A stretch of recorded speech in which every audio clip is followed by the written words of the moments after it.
Bem, um abraço a todos. Desculpe esses transtornos, mas ao vivo é assim, né? E eu chegando em cima da hora, né? Como estava falando para o Rui, mas foi por uma boa causa. Porque conversando que a gente se entende. A minha filha teve lá um contratempo e ela estava nervosa, ligou para mim. Aí aquele negócio, vamos conversar. Aí ficamos, e conversa vai, conversa vem. Ela começou a rir, eu comecei também. E ela ficou calma, tranquilamente. Esta hora já deve estar até no quinto sono. Onde que ela mora? E a 10 mil quilômetros daqui. Lá num paraíso terrestre, um lugar chamado Viseu, lá no norte de Portugal. Curiosamente, o rapaz, Rui, que me trouxe de Uber, agora em dezembro está mudando para Viseu também. Eu falo, olha, tu não sabe o que você está fazendo, porque aquilo lá é um paraíso. É um paraíso, um lugar gostoso, 90 mil habitantes. Quem quiser mudar para lá, né, Rui? Em dezembro a gente se encontra lá.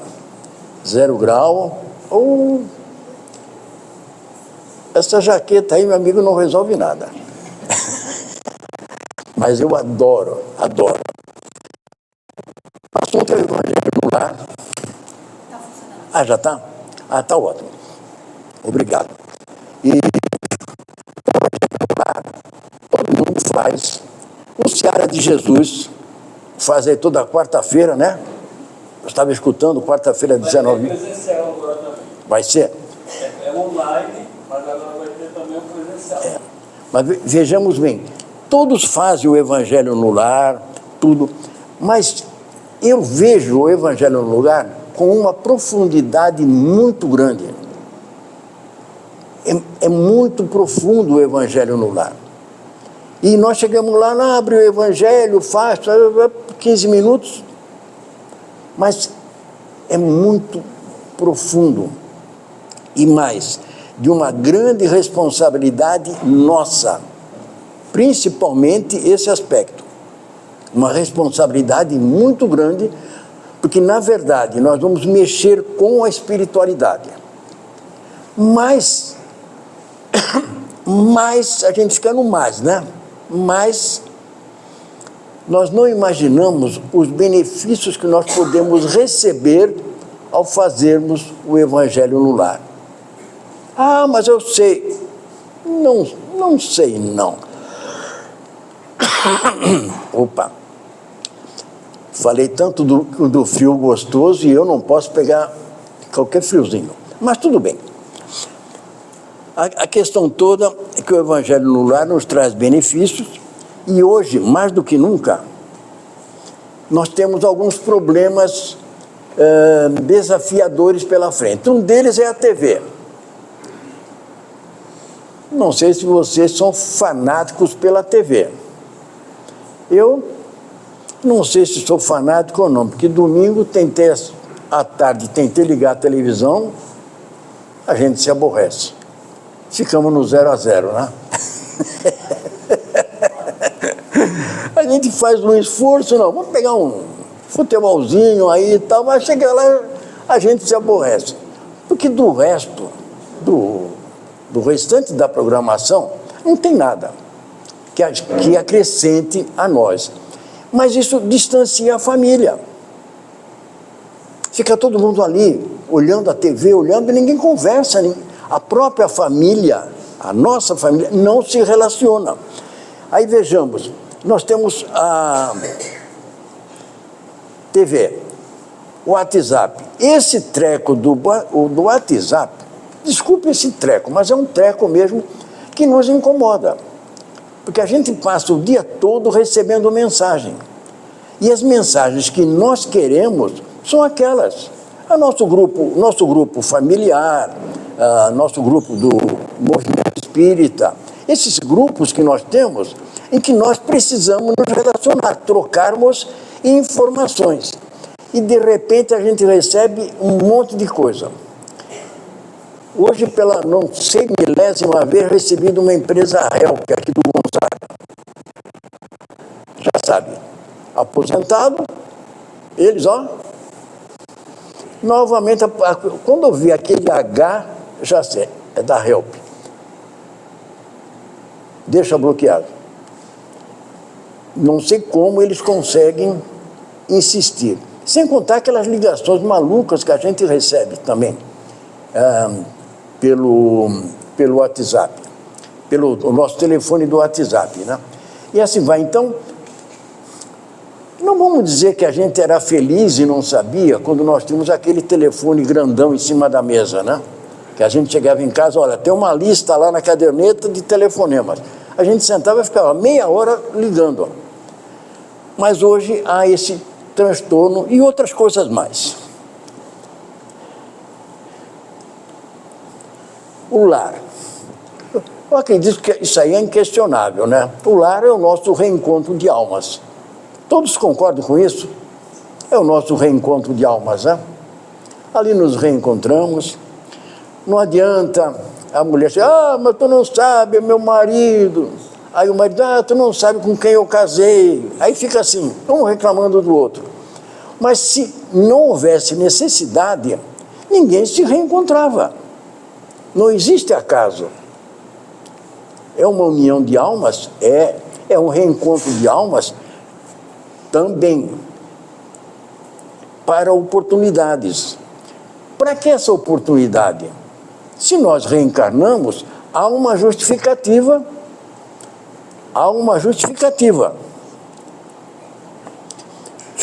Olha aí, a família traz a sua função educadora e regeneradora.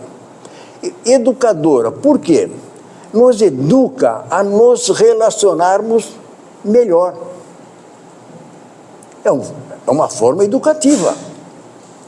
Porque casou, aqueles olhos lindos e maravilhosos, ele olha para ela, é essa mesmo e tal, ela olha para ele, a mesma coisa, e isso bloqueia algumas ações. E com o passar do tempo, nós vamos nos educando, que é a proposta maior de um casamento, da formação de um lar. Essa é a nossa autoeducação, de ambos os lados, tanto o marido quanto a esposa. E regeneradora. Por quê? Não vamos buscar a raiz, a causa de nada. Mas se nós nos unirmos, é para nós nos regenerarmos. Por quê? Eu falei há pouco, é conversando que a gente se entende, né? É convivendo que a gente se ajeita. Então nós nos regeneramos. Por quê? É muito bonito o casamento, aquele sonho, vem o noivado, casa, vem os filhos, a coisa mais linda do mundo é essa coisinha linda que eu estou no colo. E a gente não sabe, não imagina o que nós fizemos para aquela criatura. Vir agora para nós o amarmos como filho. E nós lá atrás, o que fizemos a ele?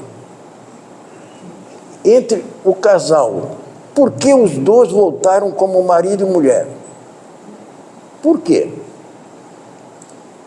Vocês casados e casadas já se perguntaram, olhando no olho, por que nós tivemos que casar? Porque naquele dia você passou na minha porta? Porque naquele dia, naquele bailinho, naquela domingueira lá do Saldanha, por que você foi naquele domingo lá? Vocês nunca pararam para perguntar?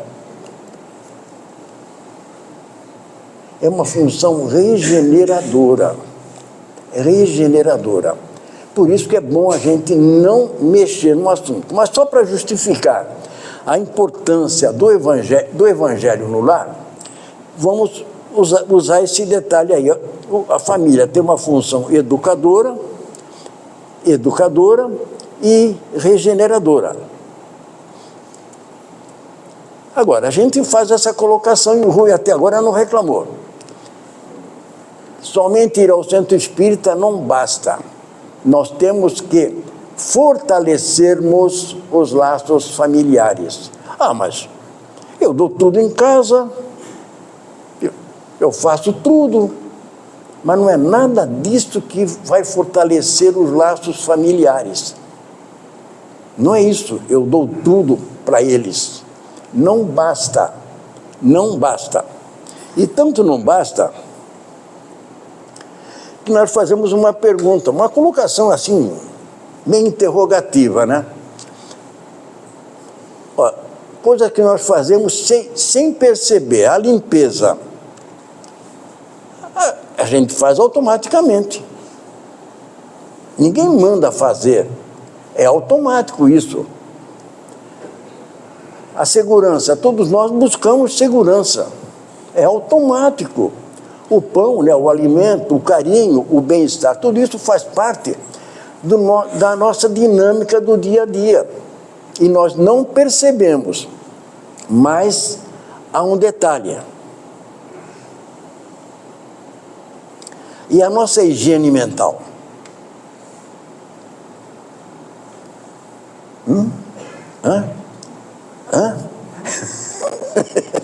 E a nossa higiene mental? A pureza dos nossos pensamentos.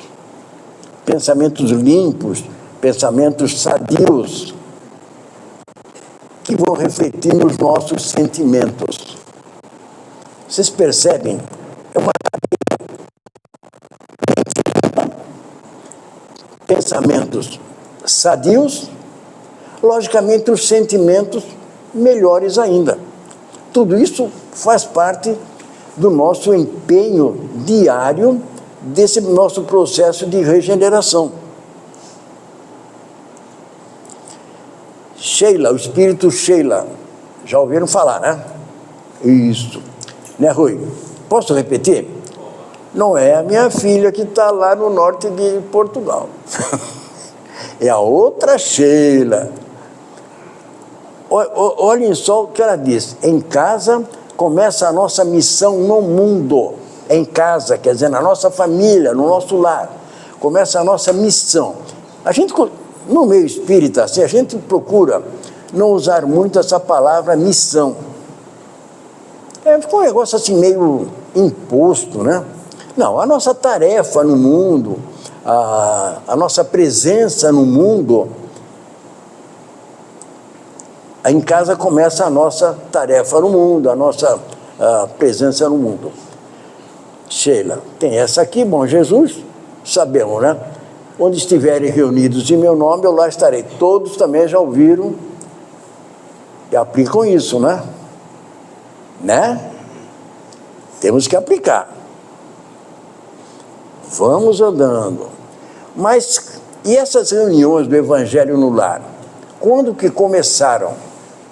É a grande pergunta. Porque a gente fala, mas começou quando? Vejamos só.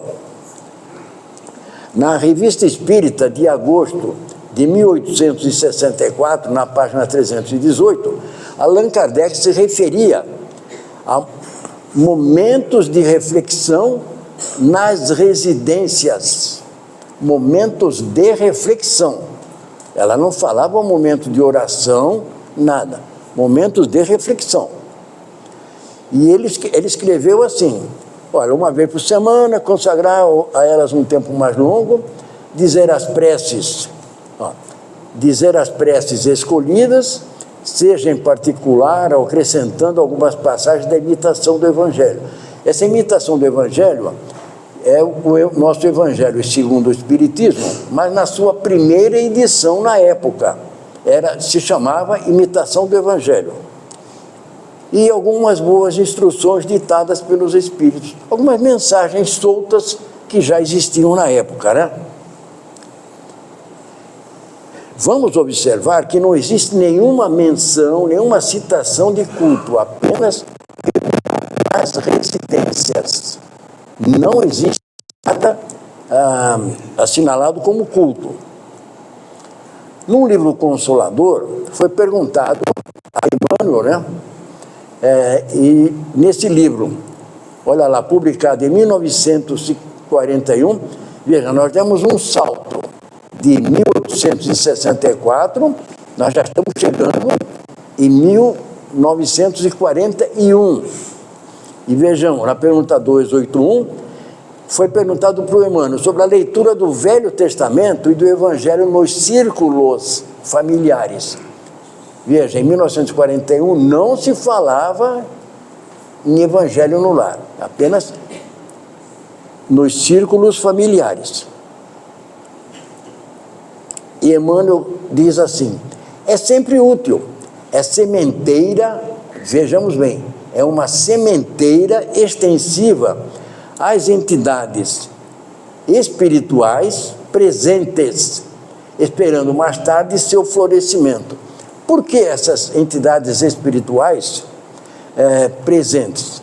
Porque, à medida que nós vamos alicerçando o nosso evangelho no lar, com a presença dos nossos amigos espirituais, os nossos benfeitores espirituais, ou os nossos protetores espirituais, os nossos espíritos de familiares nossos vão começar a somar com a gente naquele ambiente doméstico.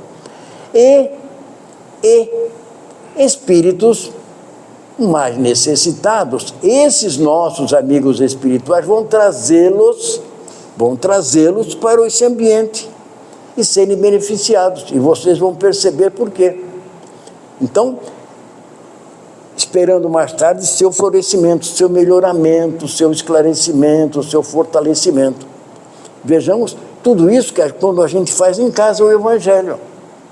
Que nós estaremos sendo guarnecidos por espíritos amigos. Nós temos amigos espirituais que nos acompanham. Em casa nós temos esses amigos. E à medida que nós fomos criando aquele ambiente, aquela vibração tão positiva, uma vibração tão elevada, vai se tornar de auxílio para espíritos mais necessitados. E já estamos em 43.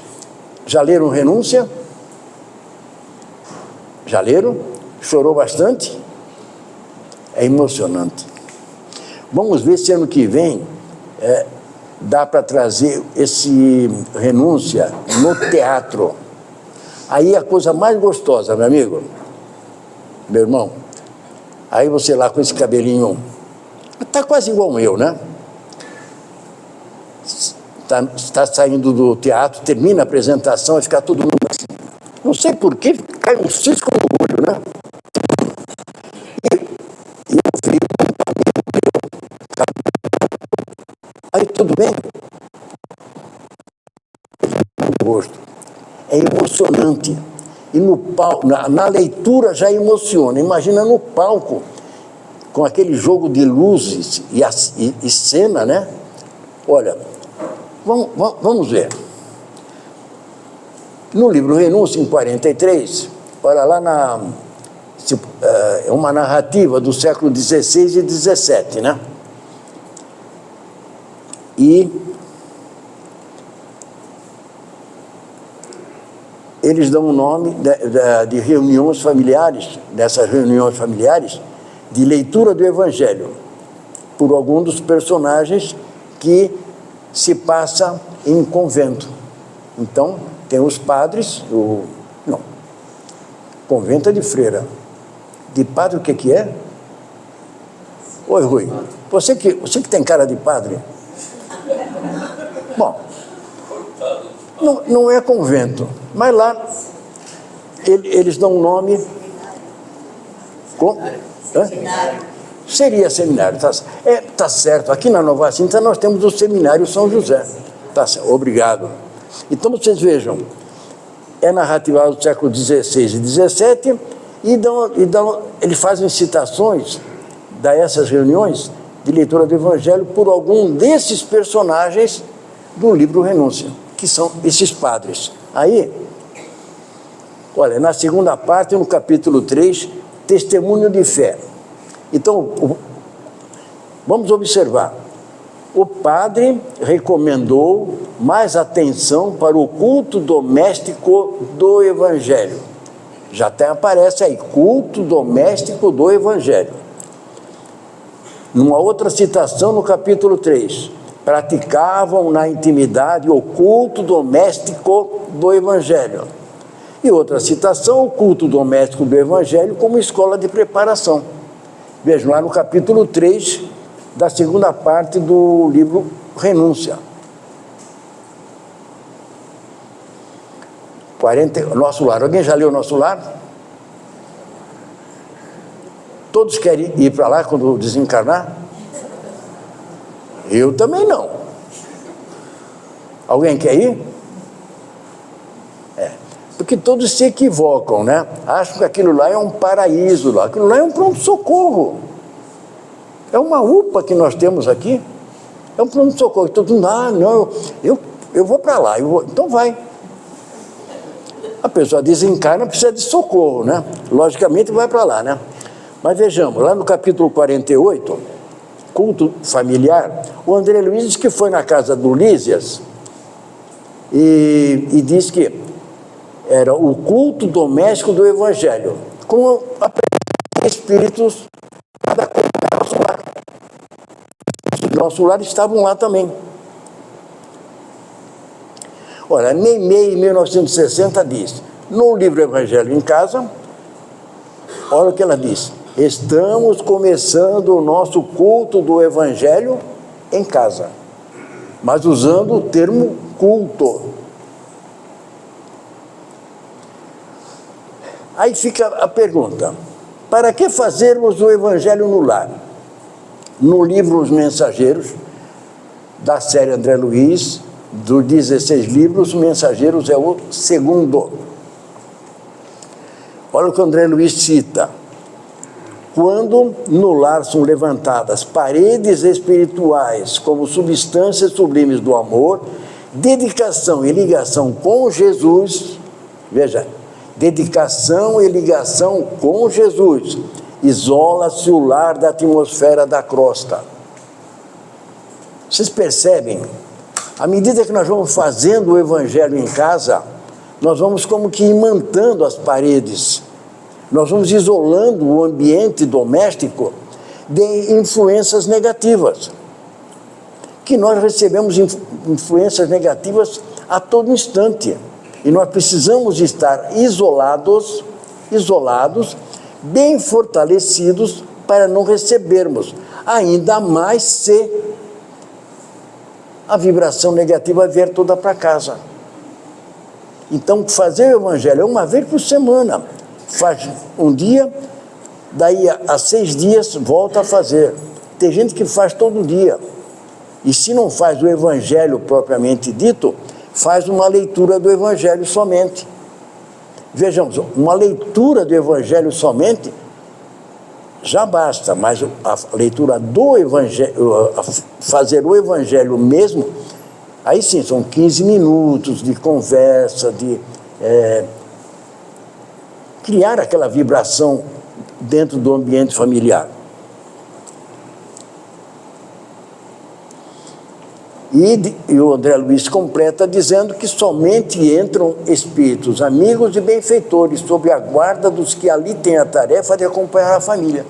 Então, se nós temos os nossos amigos, os nossos espíritos amigos, familiares, que vêm participar da reunião, o que o André Luiz está dizendo, somente vai entrar ali espíritos autorizados por eles, trazidos por esses espíritos nossos amigos. Só vai entrar isso.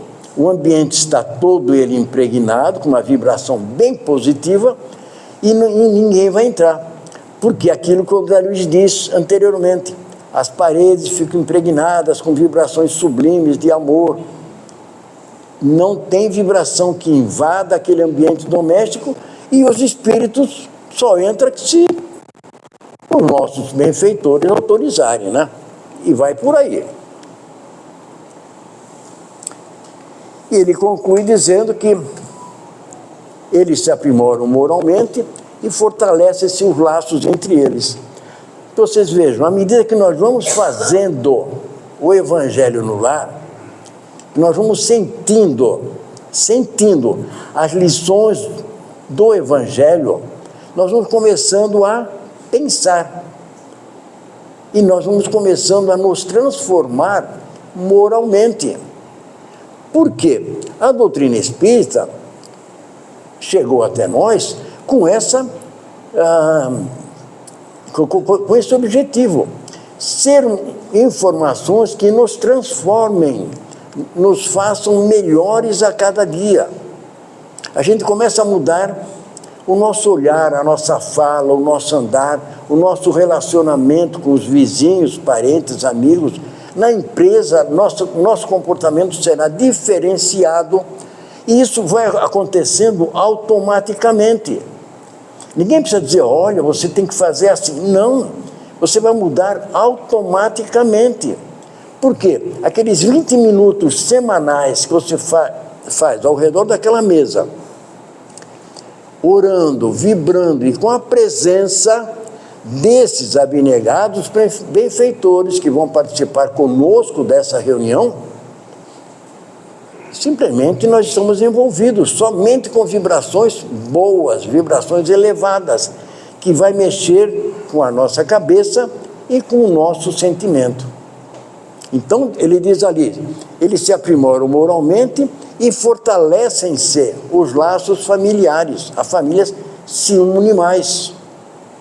É um exercício? É. Basta fazer.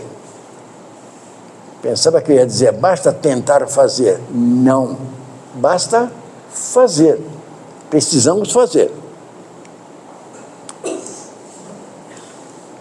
Olha, e por que fazer o Evangelho no lar? Pela oração une-se a mente dos encarnados com a espiritualidade. Naquele momento que nós estamos ali em oração, nós estamos conectados com a espiritualidade. Nós estamos falando isso. Os espíritos amigos, os espíritos que estão ali conosco, eles estão junto a nós. E nós estamos numa perfeita conexão com a espiritualidade.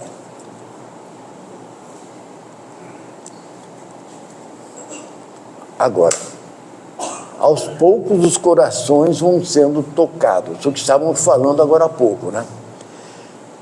Quando a gente fala do Evangelho no lar, Rui, esse relógio aí é amigo, hein? Que continue assim. Quando a gente fala que os corações vão sendo tocados, vocês percebem, eu dizia que nós vamos abrir um leque de informações a respeito do Evangelho. Não é só chegar lá e fazer o Evangelho. Algumas coisas vão acontecendo no transcorrer do Evangelho. Vejamos essa conexão fortíssima com a espiritualidade presente. Isso vai harmonizar não somente a família, mas vai harmonizar a nós, intimamente. Nós vamos ter, lá no início, a nossa mente, os nossos sentimentos, tudo isso vai se alterando. E essa energia que nós vamos criar em nós próprios vai alterar toda a relação da família e vai nos beneficiar a nós. Vejam, vai nos beneficiar a nós. Desculpe se tem algum professor aí, mas é isso mesmo. Vai nos beneficiar a nós. Vai beneficiar. No último dia 11 de agosto, o nosso futuro bispo da Diocese de Santos, ele fez uma colocação fantástica. Na Câmara Municipal estava havendo um evento sobre a família e quando o nosso futuro bispo diocesano usa da palavra, ele fala da espiritualidade na família. Veja, espiritualidade na família. O Evangelho no lar, o que é? Esse fortalecimento. Espiritualmente, fortalecendo cada vez mais a família. Não somente pelo momento de oração que traz o Evangelho no lar, mas pela conexão com a espiritualidade. Nós dizemos espiritualidade, ele falou somente espiritualidade, o momento de oração, a conexão com Deus e tal, dentro daquilo que a Igreja Católica prega, né? É interessante, fiz essa colocação. No domingo seguinte, dia 17, o interreligioso é assim, né? A gente se mete...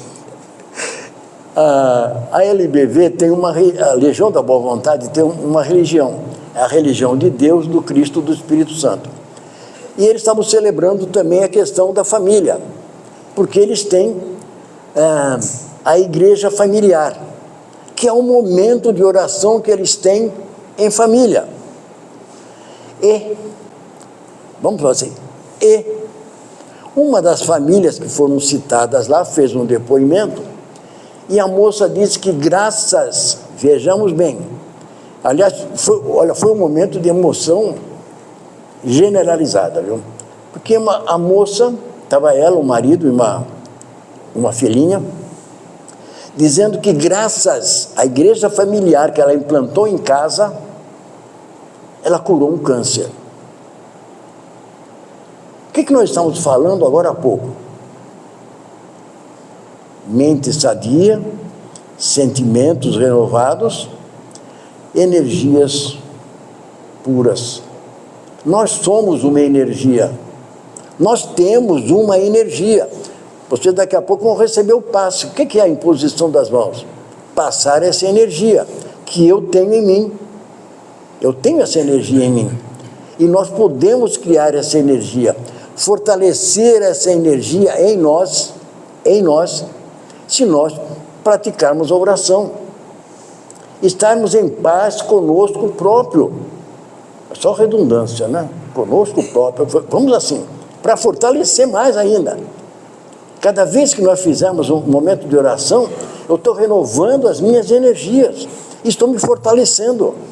E nenhum problema de doença vai me atingir, porque eu estou com o meu organismo harmonizado.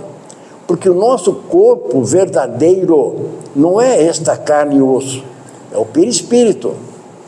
E se eu estiver bem equilibrado espiritualmente, vamos usar essa linguagem assim, se eu estiver bem equilibrado espiritualmente, meu perispírito está limpo. E se tiver um ponto ali meio machucado, a energia tão forte, tão positiva, uma energia tão elevada, que vai passar uma borracha naquele ponto ali, é um fígado, um órgão qualquer, sara. Foi dito numa linguagem de uma outra religião cristã, logicamente, cristã, mas no depoimento da moça, que nos chocou tremendamente. Chocou no sentido de nos emocionar, porque comprova realmente o poder da fé e da oração que nos harmoniza.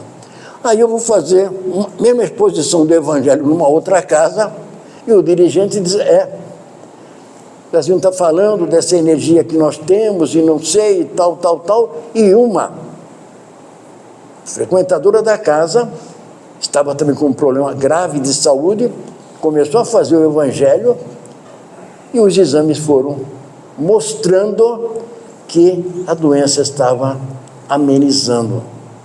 Então vocês vejam essa energia que nós somos possuidores, o bem que vai fazer para nós espiritualmente. Disso que o Dom Joaquim diz, a espiritualidade na família, a espiritualidade em nós conectados com a espiritualidade. Isso só vai trazer benefício para nós. E mais ainda, cada vez que nós fizermos aquelas vibrações em benefício de A, B ou C, essa pessoa vai receber toda essa energia saída daquele ambiente familiar. Então vejamos, o Evangelho não é somente fazer, há toda uma engrenagem espiritual por trás, uma presença muito forte espiritual, e que nós podemos nos aprimorar nisso. fazendo o evangelho com mais regularidade e bastante espiritualidade. Vamos lá? Olha, no evangelho os espíritos, isso aqui nós já falamos, né? E o ambiente fica impregnado. Agora, isso aqui a gente cutuca, né? Nós vamos auxiliar os nossos vizinhos. Alguém aqui mora em condomínio? Prédio de apartamento? Todo mundo, né? Acho que é a maioria. Vocês são os missionários, viu? Por isso é necessário fazer o evangelho no lar para os nossos vizinhos que batem porta. Rui, é difícil. 6 horas da manhã batendo porta, chega 11 horas da noite e bate a porta novamente. E a gente, que Deus o ajude. Mas a língua está fervendo. Dá vontade de ir lá no corredor, falar alguma... Não. Vamos emitir um pensamento melhorzinho, porque a pessoa está de mal com ela mesma, né? Então, vejamos, o evangelho abrange os vizinhos e as proximidades.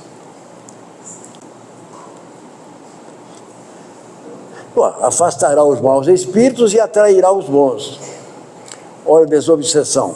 Isso aqui é procera de Jesus. O André Luiz sugere que os médiuns façam o evangelho no lar e os membros colaboradores, olha você, também fazer o evangelho no lar.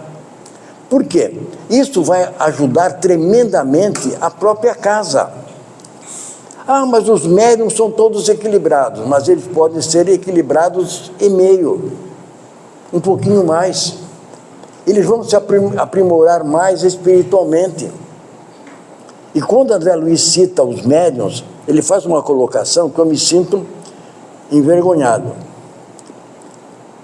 Num dos livros que eu não lembro, ele diz, quer dizer, eles foram visitar uma casa espírita. E lá chegando, estavam na reunião mediúnica, todo aquele ambiente elevado, tal, e na mesa. O André Luiz disse: como seria bom se eles fossem lá fora como estão aqui dentro. Como seria bom se eles fossem lá fora como estão aqui dentro. Porque o médium precisa se aprimorar a cada minuto, a cada instante, a cada segundo. O médium não é só exercitar na mesa, mas exercitar ele, médium, se elevar cada vez mais. Esse é o papel do médium. E o André Luiz fez essa colocação. Então, a sugestão é essa, o evangelho no lar para os médiuns e os trabalhadores da casa, os que ajudam aí. Bom, para fazer o evangelho, ali naquela mesinha, logo aqui no canto direito, tem os panfletos com este roteiro aqui do Evangelho no Lar. Depois você, na hora do passe, peguem e bom Evangelho. Vejamos, para fazer o Evangelho no Lar, escolher um dia e horário da semana.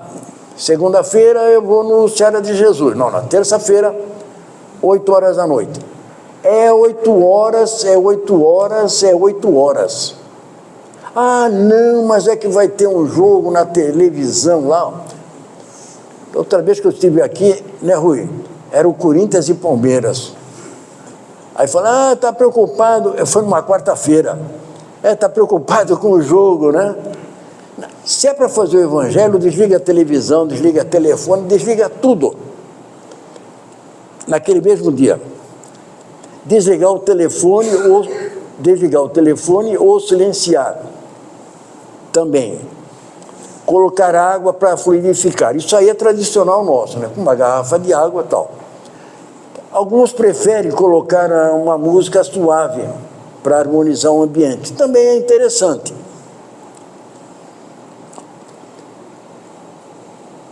Isto aqui é que eu estava falando, a manter a assiduidade com o dia e o horário.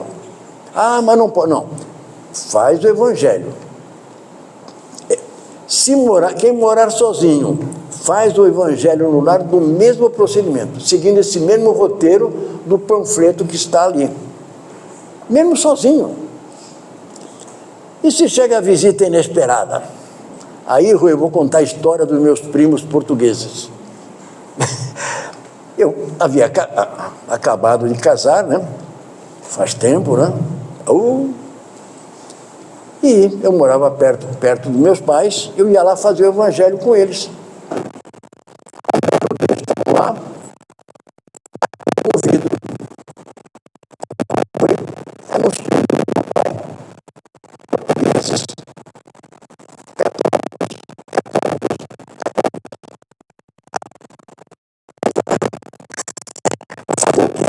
Chegava e tudo bem, total. Fazia sente aí. Até hoje eles já desencarnaram, não sei o que eles pensaram. Mas eles ficaram sentadinhos, bonitinhos, até fazer o evangelho. Depois eu me levantei, fui para casa e a visita ficou com os meus pais. Mas chegou a visita, é ser objetivo. Olha, nós estamos fazendo uma oração, senta conosco. E com certeza eles vão sentar e vão gostar.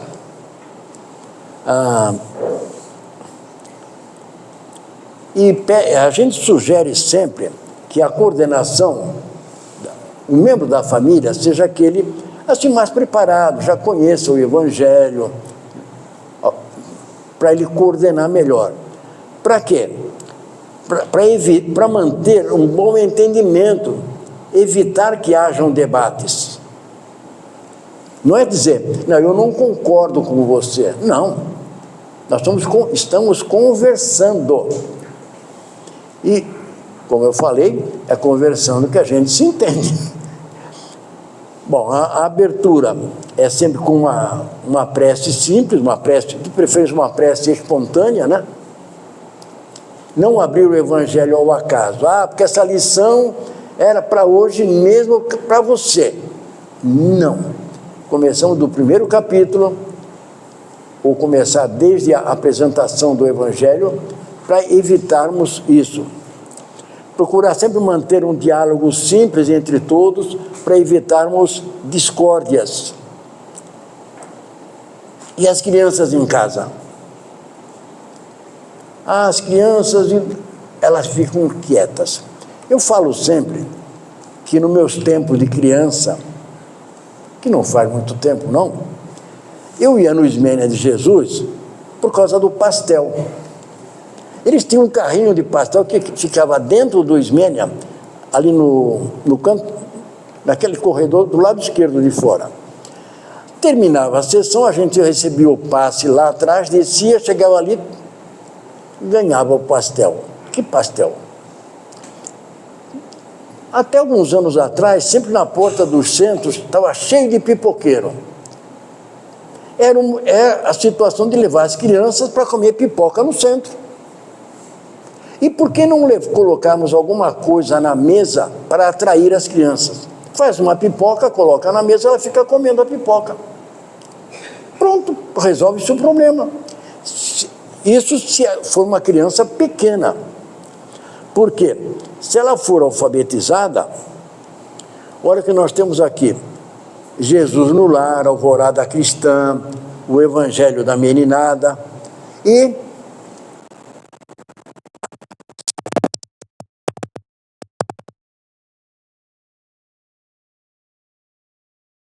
uma mensagem dessas mensagens soltas.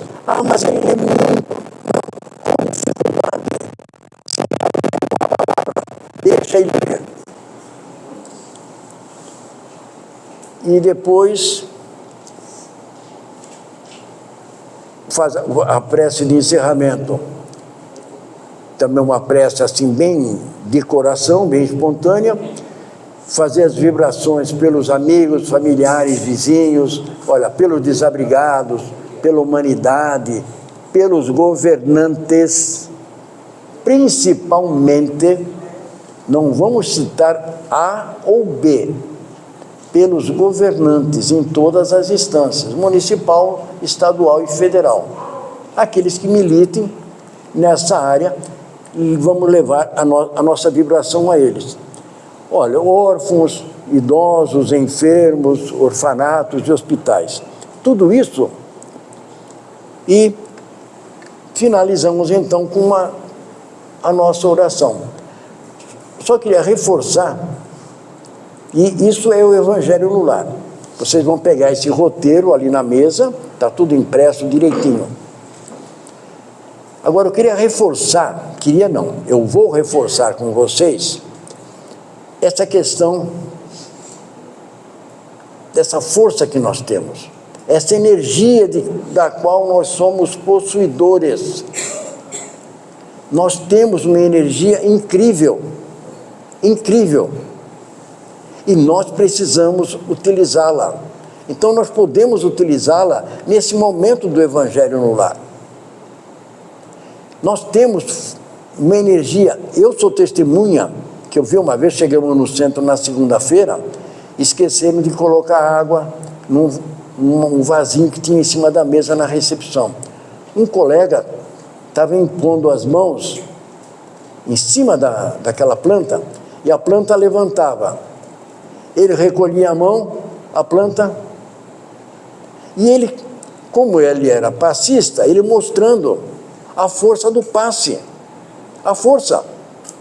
Então vejamos, a planta estava murchinha, ela ficou sábado e domingo sem receber água. Então ele impunha as mãos, a planta, ele recolhia, a planta caía novamente. Isso é o que nós fazemos, e nós mentalmente levamos tudo isso. Quem participa das reuniões mediúnicas, no momento da vibração, só como que fachos de luz estejam saindo da mesa. Raios de luz, fachos, saindo. Por quê? A nossa energia, que está toda imantada naquele ambiente, está sendo encaminhada para a Santa Casa, para a Benê, lá para o asilo tal, a creche tal. Então, nós temos esse potencial para ser usado na prática do bem. E vocês podem ter certeza que vocês já passaram por isso. Vocês muitas vezes receberam uma pessoa amiga, ela, eu tudo bem, não, tá, eu estou assim e tal, tu não sabe o que aconteceu comigo, esta é a minha vida. Aí você começa a puxar a conversa com ela, vai conversando, e de repente ela começa a sorrir. Você está passando energia para ela, que nós somos possuidores dessa energia, um potencial incrível, e nós não utilizamos. Então, quando falamos em proceder com o Evangelho no Lar, é justamente nesse sentido. É para irradiarmos bastante essa energia de que nós somos possuidores, levarmos a esses diversos lugares que nós citamos aí. Tá bom? Vamos fazer o Evangelho no Lar? Quem já faz, aprimora. Quem ainda não faz, assiste quarta-feira, às 19 horas, e começa a fazer em família. Tá bom, gente? Um beijo no coração de vocês, e vamos orar por aqueles que ainda não vieram, não adentraram a seara de Jesus.